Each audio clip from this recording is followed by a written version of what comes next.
Hello, college composition. So today we're going to be going over a little bit of logical fallacies, and to wrap up our discussion on logos. So we have what a logical fallacy is. So fallacies are errors or tricks of reasoning that that can be formal or informal, that people either know that they're committing or they don't know that they're committing when they're trying to create an argument. Um, so some formal fallacies, they're errors of logic. Conclusion doesn't really follow form by the premise. So either the premise are untrue or the argument is invalid. So here's an example of an invalid deductive argument. Remember, inductive versus deductive reasoning, right? So in a quick review here, inductive is when you go and you collect all kinds of different data points or ideas, and based on the evidence that you've collected, you form a claim. Where deductive is the opposite. You start with a claim and then you start to look for evidence that proves that claim. So, and obviously there are fallacies that can be committed on both sides of that, but this is deductive. So starting with a claim and trying to find evidence to work backwards, right? So their example, all black bears are omnivores. Okay, here's another one, all raccoons are omnivores. Therefore, all raccoons are black bears. Obviously, this is a pretty silly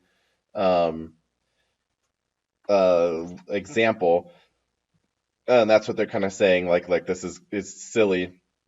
However, that and other forms of poor logic play out on a daily basis. They really do have real world consequences. They can be a little bit more complex and tricky than that. So here's another example: all Arabs are Muslims, all Iranians are Muslims, therefore all Iranians are Arabs, which is false, right? That's not true, but a lot of people would believe that, right? Falsely believe that. And it played itself out in a very real world sense when 9/11 happened, right? So it was this idea of, so Muslims are terrorists. They're, American Muslims, must be terrorists, that type of thing. And it led to really, really bad treatment, right, when they were innocent and they weren't terrorists, right? So this type of fallacy does occur in the real world. An informal fallacy takes many forms and are widespread in everyday discourse. So very often they involve bringing irrelevant information into an argument, or they are based on assumptions that when examined, they're incorrect. So formal fallacies are created when the relation between premise and conclusion, they do not hold up, or when premise are unsound. Informal fallacies are more dependent on the misuse of language and evidence. So some of the more popular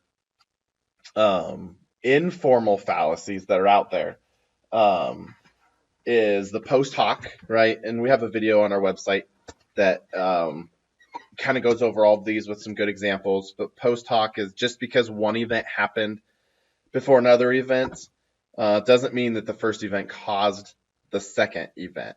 And they use kind of this example. I'm looking down at our Allen and Bacon guide on page 329 of the actual textbook. They have kind of an informal fallacies section. And so they bring up the example of like when the police department changed its policing tactics in New York City in the 1990s and the crime rate drop. They just associated that crime rate drop with, we changed our policing tactics, it must have been effective. And that was a fallacy because, as further research indicated, it was actually the Roe versus Wade abortion law that led to the drop in crime in New York City, because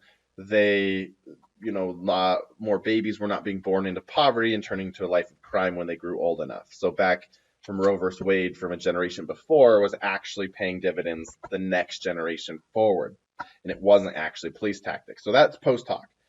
Hasty generalization refers to claims based on insufficient or unrepresentative data. So it's like taking one statement or one piece of evidence and making some sort of a generalized, broad statement and applying it to everything based on one example, right? That's hasty generalization. So false analogy is another one that you want to keep an eye out for. And straw man, you see a lot of straw man misrepresentation of another argument. by simplifying it, right? So when somebody incorrectly essentially paraphrases um, an argument and they get it wrong, right? They make it too simple and they're leaving something really important out, right? Um, you can see either or is another fallacy. Sometimes it's called the black or white fallacy, when it's taking a complex issue and it's basically presenting it in there's only two. There's just a duality. It's either this or it's that, right? Um, you either like Pepsi or you like Coke. There's no in between. You can't like both, right? That's a fallacy, right? Ad hominem is another one. You see it a lot in political ads. That's when you're attacking the credibility of a person, to try to break them down, to discredit their point of view. False authority / bandwagon appeal. Those are both similar, different but similar. False authorities where you would have like somebody who's not qualified talking about a topic or a subject who is, you know, trying to claim something. You see a lot with celebrities who have false authority, right?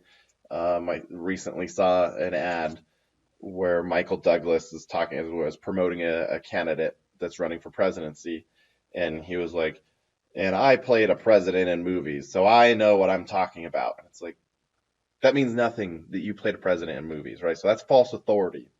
Bandwagon appeal is like when one person did it, so I'm going to do it too, right? And I can see how they're relating it kind of the same thing because a lot of times you have a celebrity that's like a Jennifer Aniston endorsing like a lotion, right, on television, and everyone's like, well, I want to have soft, nice, beautiful skin like Jennifer Aniston, so I'm going to use that too, right? So that's a bandwagon appeal. So you're going to see red herring is one that's really commonly used, especially by politicians. It's when somebody brings in unrelated material to an argument that, to try to distract or get away from the original claim, right? So, you know, if our president is being criticized for anything, and then he brings up, well, yeah, but Hillary and those emails back in 2015 or 16. And it's like, okay, nobody's talking about that. Yeah, that has nothing to do with what we're talking about now. Yeah, but Hillary and those emails, right? So that's a red herring. Slippery slope is the whole idea that A will cause B, which will cause C, which will cause D, which will cause E. Therefore, A will cause E, right? So like if we, don't recycle our pop can, 10 million turtles are going to die in the ocean, right? So that's a slippery slope. That's that type of logical fallacy. So those are like some of the more common informal fallacies that you want to pay attention to, that you can use in rhetorical analysis, if you would like. Let's see. I'm going to load this up on our web page. There was another bit, some revising editing strategies to go over, to touch base on a little bit here. Let's see. So we'll touch base on some of these, kind of go through these really quick. I'll kind of highlight what I felt was a little bit more important for you to pay attention to. So when you're putting together your first essay for the class, some tips on revising editing, some things to consider in here. So saying when you revise, take a second look at your ideas. You might add, cut, move, change information, of course. Change words, those kinds of things. Creating unity and coherence. They kind of talk about this idea of the difference between unity and coherence. When a piece has unity, all the ideas in each paragraph and in the entire essay clearly belong and are arranged in order that makes logical sense, right? When the writing has coherence, the ideas flow smoothly. So the wording clearly indicates how one idea leads to another in each paragraph. So yeah, creating unity. Sometimes writers get caught up in the moment and cannot resist a good digression. I see that a lot in student writing where they digress, they get off into some random tangent, random wormhole, right? And they devote a whole half a page or more to something that is really questionable if it's even related to their original thesis statement. So while it's saying, so while some detours can be entertaining, um, they might um, disrupt unity, right? So want to make sure to be able to notice that when you're going back through and editing or revising. Maybe you're telling a personal story and you might be like, ooh, I devoted a little bit too much to that personal story. I need to synthesize that or pare that down a little bit. Um, give some examples of that. So creating coherence, careful writers use transitions to clarify how the ideas in the sentence and paragraphs are related. These words and phrases help the writing flow smoothly. So they can create coherence, right? But they're often useful to give a mature feel to your essays, give it more an academic feel. This will give you kind of a chart of if you're really needing, if you go back and edit your paper and you're just specifically looking for at your transitions, right? And I encourage that. You know, good writing's rewriting, is that we say. So when you go back and you might just do one strict edit, just looking at your transitory words, right? And making sure that you're using them correctly and you're not repeating the same word too many times. Maybe you need a different word that fits that particular transition. This is a good chart to kind of reference there. Um, let's see. So wordiness is a big deal. A lot of times, writers have a tendency to have too many words, right? And because they're trying to fill space. It's almost like it's deliberate. It's funny. A lot of college students feel like, oh my gosh, I have to get to 6 pages. Where can I like sneak in a word or two, right? And that's not necessarily really good. That's going to, damage your coherence and your unity as well. So wordiness, sometimes writers use too many words when fewer words are going to appeal better for the audience, right? So here's some common examples of wordiness. And a good professor is going to recognize your wordiness, right? And it wears them down. Over like the course of a paper, your professor is it's gonna fatigue them to continue to have to read all these unnecessary words. So limiting wordiness is going to help all your readers. This gives you some ideas of how you can do that. Sentences begin with there is or there are. You can probably get rid of those sentences with unnecessary modifiers. Like this one has two extremely famous and well-known consumer. You don't need both extremely famous and well-known. I think that's where they're going here. Two well-known, yeah, exactly. So you don't need the extremely famous, right? You could just say two well-known consumer advocates, or you could say two extremely famous consumer advocates, right? You don't need both of those. Deadwood phrases. A lot of writers use a ton of these deadwood phrases, right? In terms of, on the subject of, in regard to is another one that's not in here, right? As far as, more or less, right? Whether or not. So these are all deadwood phrases.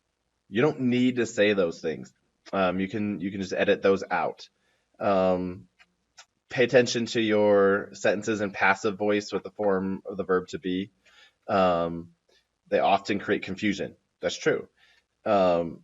You want to be in present tense, right? You want to be use strong active verbs, right? Not past tense verbs, not passive voice. That's important too. So give your paper an edit specifically looking at the way you're using verb and tense, right? That can really strengthen your paper quite a bit. These are just some general advice that they have. Of course, avoid slang. Bummer, cool, that's rad. Like, that's fire, bro. Like, fam. So, let's see some of these that that one was a big one. I'm trying to see if there's any. Always, whenever you can use specificity, right? Use specific words rather than overly general words. That's always going to be a plus when you're editing, right? Get as specific as you can. Oh, this is going to give you some advice on how to perform a peer edit, if that is something that you are interested in looking at. Organization, this gives you different ideas of if you were to do an edit, right? These are different ways to like, okay, once I'm going to edit just for content. Next, I'm going to edit for organization. Next, I'm going to edit for style and readability. the takeaway there is to make sure that you're always um, performing multiple edits on a paper. I mean, that's really the point of a lot of this is make sure that you're performing multiple edits with a specific purpose in mind every time, right?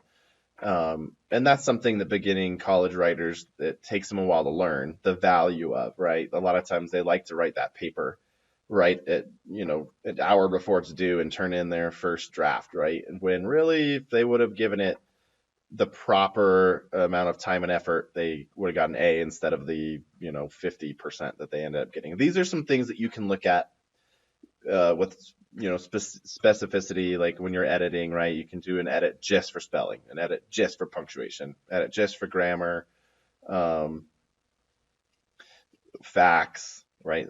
Those are some pretty obvious things. Here's